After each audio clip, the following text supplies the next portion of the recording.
hi, Jan. Thank you so much for joining me and especially joining us at the World Happiness Summit. Thank you, Karen, for having me. It's been such a joy to be here with you. Thank you, thank you. I'd like to ask you a couple of questions, okay? But I want people who are listening to you today to understand not only what you have found, but also the framework of how it works. So for example, you develop an idea, a hypothesis, a problem, then you go out and you do the research, and then you see how to implement it, and then you measure. Can you tell me about the process, and then specifically with this idea of measuring employee well-being, and what is the impact? Why does it matter? Yeah, well, thank you, Karen, for asking the question. Look, employee well-being, everybody intuitively feels it's an important thing, and putting your people first will lead to competitive advantage. In fact, when we ask people, 87% say yes, it's a competitive advantage to put people first. When you dig deeper, only about 20 or so of chief execs have actually prioritized it, and when they have other things to manage. And that's essentially what I've been trying to, it's that statistic that I've been trying to move in my career working on workplace well-being for the past 10 years, frankly. And what we've done is to first try to capture how people feel, which is easier said than done within the workplace, and then try and get a sense of, well, what drives these scores? What explains the variation between some workplaces, people feeling better, and other workplaces? What is the relative importance of these well-being drivers? And then, where I think I've made a bit of a name for myself in the academic field, is then, well, what are the downstream consequences? If you're able to improve workplace well-being, or if you have high workplace well-being, what are the pathways to better organizational performance? And so we've identified an immediate pathway through happier workers are more productive, which is the big research piece with British Telecom. We've identified pathways from better workplaces where people feel happier are more attractive employers, so they have an edge in talent attraction.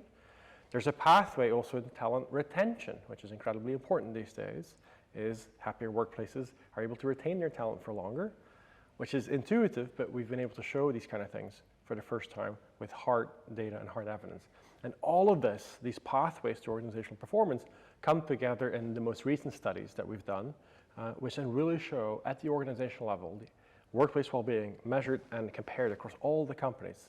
Thanks to the major research partnership with Indeed, we've been able to crowdsource workplace well-being from around the US and the rest of the world, allowing us for the first time ever to be able to compare companies between them on the same metric, no apples to pears or what have you, the same measures around do people feel satisfied with their job, are they happy at work, absence of negative stressors, and do they feel purpose at work. These 4 items are our sort of work well-being score, and we have data for all major companies, especially the US listed ones, and that's what we've used to then show the final piece in our overarching model, which is, okay, global organizational performance.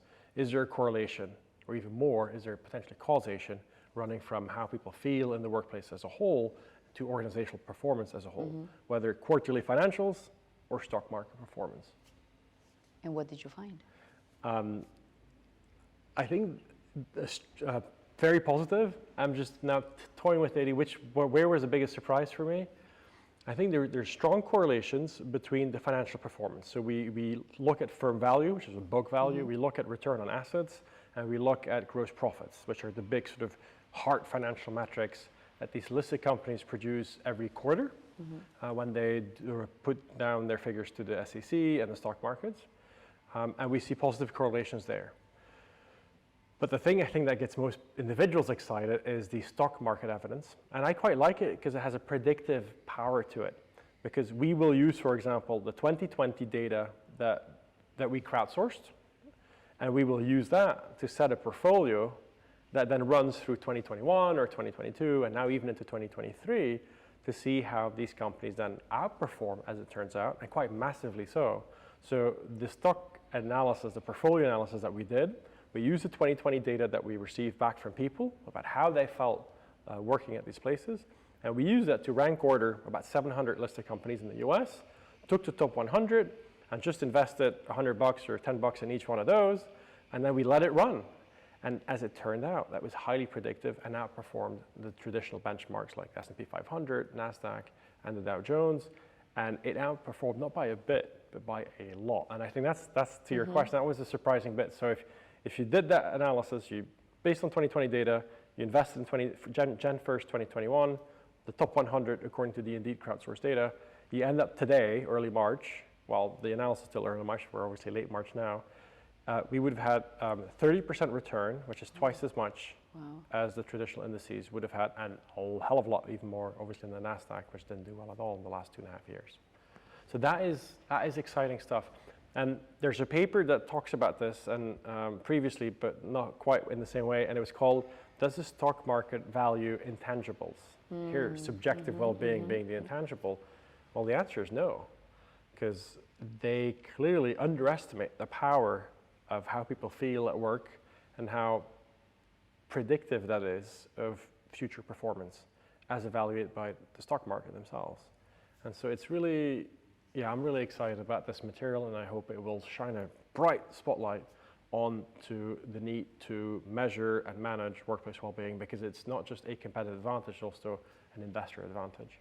So a couple of things. One is it'll be very exciting to see not only invest in employee well-being for individual companies, but also to invest in companies who invest in employee well-being. Exactly. You know, so that'll be a win-win, like Richard says. Yes, and this is where I'm hoping to push some of this material, because we now have this wonderful data set with, by the way, over 50 million company reviews have already come in, and they're coming in with tens of thousands a day. We can use that to keep track of this and build potentially an ETF, an electronic traded fund, or a BlackRock iShares trade tracker, which we could call well-being or something, and that would allow people and hedge funds and investment funds and pension funds to, put their money where their mouth is, literally in this case. And if you want to invest in the places that generate good workplace well-being, where people are happy to work and experience it as such, from their own surveys, not what CHROs tell surveys, no, the people themselves working there, well, you could hopefully then invest in one of those, and with a bit of luck, our trend continues, and we continue to outperform the rest of the market.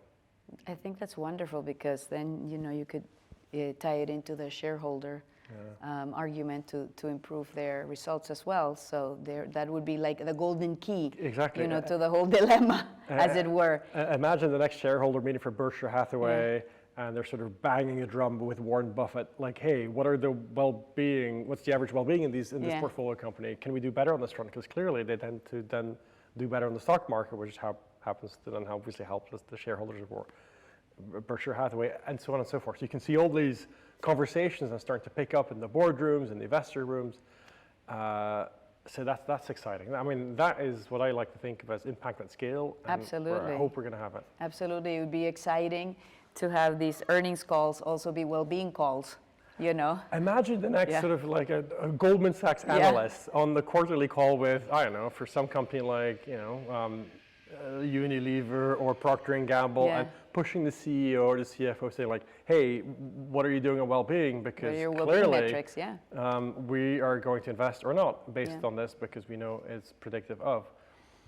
That would be really that's exciting. That really is really exciting. I was thinking, as you were explaining the results, what about, did you measure the cost benefits? So we know that illness is very costly. So there's beyond productivity of employees who are thriving, there's also the cost saving of employees who are ill. Yes, there's a lot of interesting work. Some of the colleagues here from Deloitte have done a lot of work in the context of the UK, where I think they've tabulated somewhere around 45 billion British pounds of losses because of essentially absenteeism/presenteeism in the UK workforce. So you could probably extrapolate that to a much larger number in the context of the United States. But these are big numbers. So I like where you're heading with this question, because it also means it's not just like the businesses in and of themselves, it's the industry. The policymakers should also take an interest, because the costs of absenteeism or mental illness because of poor workplaces or toxic workplaces, the cost of that is to the individuals obviously suffering from it, but in turn their families, and especially then the National Health Services. So I think another big pathway to impact will be to work with the policymakers to in a way, say an example a bit crazy perhaps, but to also force and ask companies to measure this and do more about this. Because ultimately the companies aren't bearing the cost of a toxic workplace that gets outsourced onto the backs of the of public health and the taxpayers. So it's what we call in economics a negative externality. And so I don't think it's fully understood and comprehended the cost that the rest of society bears of a toxic workplace. And so society as a whole has a major interest in driving an improvement in workplace well-being.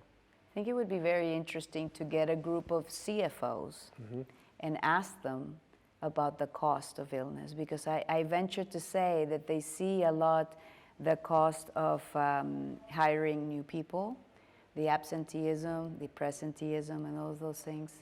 So I think that's probably something that they know as well financially, but I think that gets kind of put into health or some kind of blind spot, and it's not directly attributed to the need for an investment in well-being, because what the opposite is creating. Yep, I couldn't agree more. Which, by the way, also makes me think of ESG and how the S, the social impact of companies, is currently measured. It's really just focused on health and safety, and not even the mental health and all of the issues that we're talking about.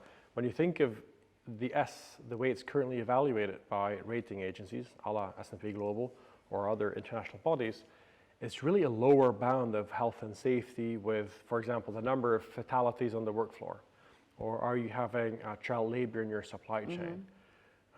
But we need to obviously care about that, but also take it a notch up and be a bit more aspirational, saying like, hey, mental health concerns, ill-being, what is your average work well-being score, really? If it's at the bottom 10%, for example, of your industry, you should be doing better. And we should perhaps be thinking about integrating some of these more aspirational measures of average work well-being, especially now that we have comparable data, into these ratings. And so here I'm really pleased that essentially in a partnership with S&P Global, there's traction on this front, and S&P Global are taking taking real leadership on this front, and they will be introducing in their ESG assessments, which is called the Corporate Sustainability Assessment Framework that all the major corporates have to submit to. They will now be asking about employee well-being. And how many companies will that impact? That's the world's largest 13,000 companies. Wow. Who will now be pushed to ask, will now be pushed and will be asked, well, are you measuring well-being? And if so, are you measuring job satisfaction, work happiness, stress, and purpose at work? And if so, how are you doing on these particular fronts? And how, that's really, really fascinating and exciting. How will that data be collected? And how do you make sure that the integrity of the data is protected? Such a good point, such a good question. So S&P Global are adamant that obviously anything that the CHROs or the people reporting back to them provide adequate justification. But I'm so pleased to say that there's going to be an additional level of justification. Obviously, we have now not just these survey responses going back to S&P Global, we also have this massive crowdsourcing effort through Indeed.com, which allows us on the same 4 questions, job satisfaction, work happiness, stress, and sense of purpose at work, we have crowdsourced data from essentially the current employees or past employees from these same firms. So I get really excited because it will allow us to have sort of inside out being validated by outside in data as well. The crowdsourced data will then hopefully back up what the CHROs report back to S&P Global. If it doesn't back up, then there's probably alarm bells ringing. Excellent, excellent. One last point. It's interesting that we kind of leaving the S last, right? And doesn't the S fuel the E and the G? Because it's about people. That is such a good question. First of all, you're absolutely right. There's been so much focus on the E, environmental impact of companies. That's been all the rage, and for good reason. There's high need. Governance is also well structured. We know about good governance. But the S has been sort of under-measured, as we just said. Here's a major opportunity thanks to these crowdsourced data and thanks to S&P Global taking leadership on this front. But we can do a lot more, and I really like your thinking about, well, companies that do well for their people, where people feel good, is there then a correlation or sort of a positive cycle being put in motion where they then also care more about their environmental Exactly. and governance standards? And I think there might well be. Here what's exciting is S&P Global has data on both the environmental sustainability of companies and soon about how they treat their employees and how employees feel at these companies. We will be looking with their data science teams to see whether there's linkages. So whether your theory about a company where it's good to work for, properly good to work for, are they also more sustainable? Are they doing better on governance standards, on inclusion, diversity, and the like? I have a hunch that the answer is yes, but to be continued. That would be really exciting, because I think that people who are well make better decisions about the environment and about governments, but that's my hunch. Exactly. Thank you, Jan. Thank you very Karen. much.